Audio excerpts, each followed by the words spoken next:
That's the final version of the zombie sculpture overlooking the Hollywood Hills. There's a version of that at the end that has a little sound added.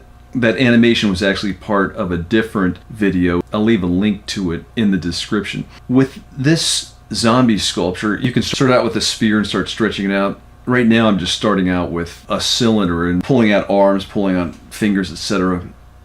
As opposed to posing it in an accurate position from the start via Z-spheres or something like that. I'm gaining experience posing the part as I go along. I didn't do any preliminary studies on how I was going to do this.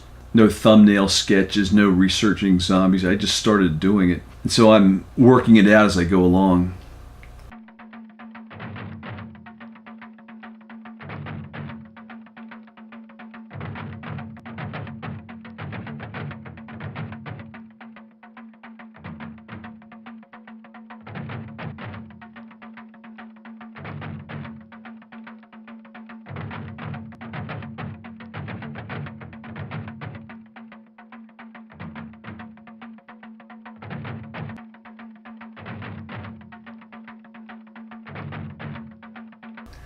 And this is a bony figure, which I'm not used to doing. I'm not going for accuracy as far as the anatomy because it's a zombie figure and I can be a little looser at it and no one's going to know the difference. I try to make the warping of it based on accurate anatomy.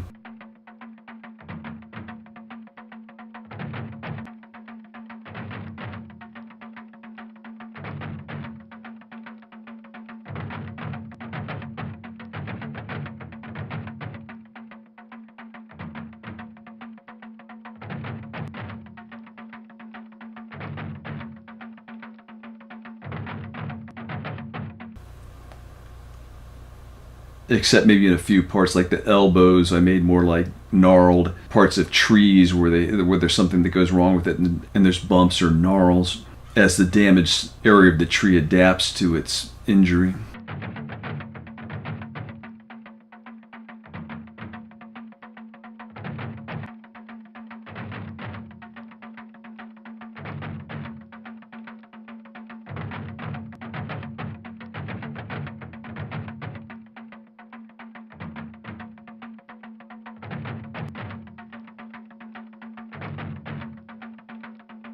This is just upper body, but one of the main aspects of this that you have to understand is how the clavicles blend in with the scapula and also the upper arm, because that's most of the figure. At some point along the line of this, I just used this skew deformation under tools and some other deformations just to warp it out a bit. I took it to this point just having this creature with the hands outstretched forward. And the zombie has like scoliosis, badly curved spine, as well as the sternum and the rib cage sticking out at one angle. But then I decided to skew it even further with the procedural deformations.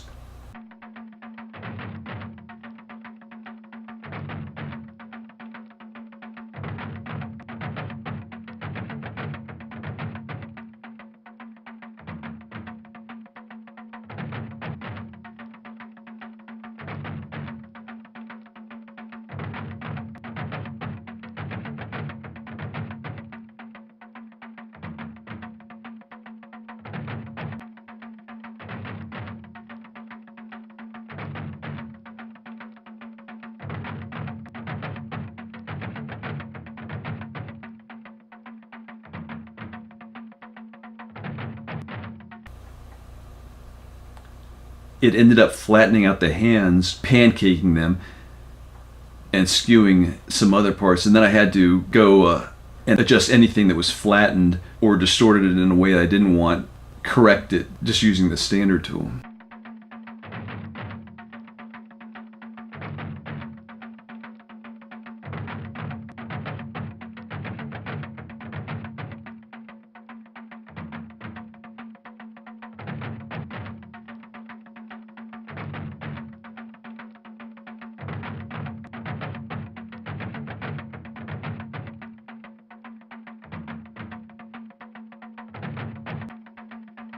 I recorded this up to a certain point, then I showed a little bit how the animation was created and rendered in Blender. And that right there is after the point that I skewed it a bit. And you can see the hands are all flattened, so I got to rework the whole thing. But the important thing on the hands and the whole thing actually is the gesture. Having the wrists stick up a bit and then having the trees look like branches, withered branches.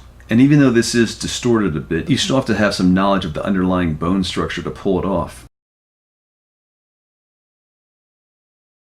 This is recorded at 10 times speed, so I'm not sure exactly how long it took from start to finish. I think it was 2 hours as far as under 2 hours as far as the modeling.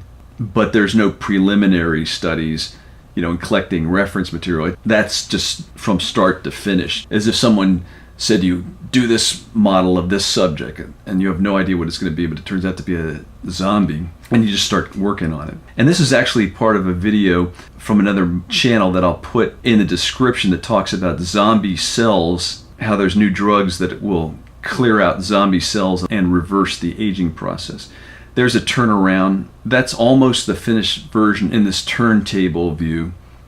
Then I went back and changed the eye a little bit and some tiny little tweaks, but I left the recorder on, so I caught a lot of my Blender animation inadvertently, so I included it in this video. And I kept the model low resolution. I think it's 130,000 or something like that polygons, as opposed to bringing it up to 10 million or something like that. This was mainly about speed, just getting it done and having the anatomy accurate, because once you get to this level, it's not that hard to take it the rest of the way with detail. That's the hard part, is what I already did. In Blender, I'm just starting with another model that I did, deleting it, importing the zombie. That's an HDRI. I'll try to remember to leave a link in the description. That's HDRI of the Hollywood Hills. So it's an environment mapped to the inside of a circle. So however you rotate the camera, you'll see some aspect of the Hollywood Hills with the Hollywood sign.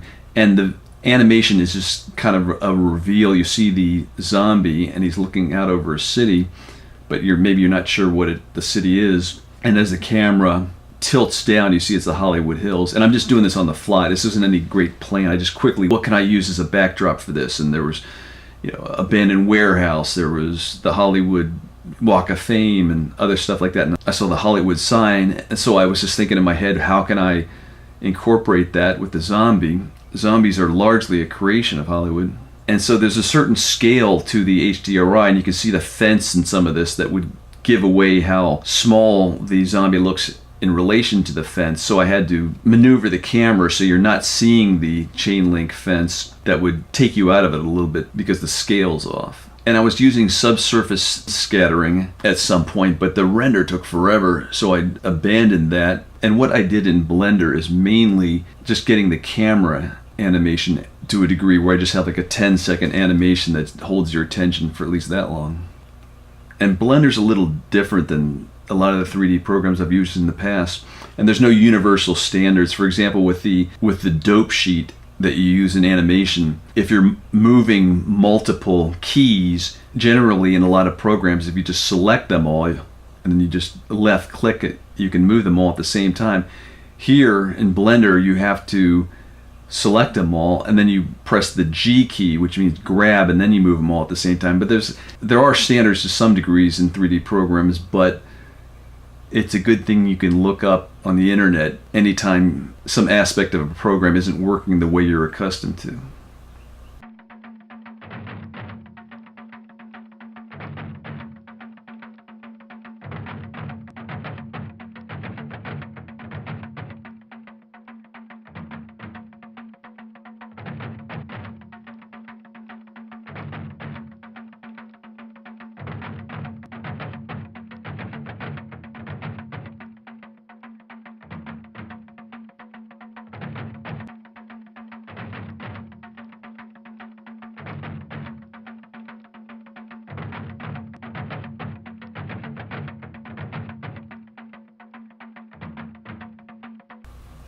Studio Max was my primary 3D program, although I knew Lightwave, Maya, a bunch of the smaller ones over the years, which kind of came and went, and of course ZBrush, which is a modeling program. But I actually prefer Blender because there's so much learning material on it. You could ask any question, and it's very seldom that someone hasn't come across the same problem and is asking the same exact question. And of course, your 3D IQ is increased the more programs you know. So even if Blender has aspects that are different, it's not too hard to figure out. And I just have it at the end of this, just zoom in on his face. I just move the zombie figure closer to the screen as if it's at the last minute he's coming closer to the camera.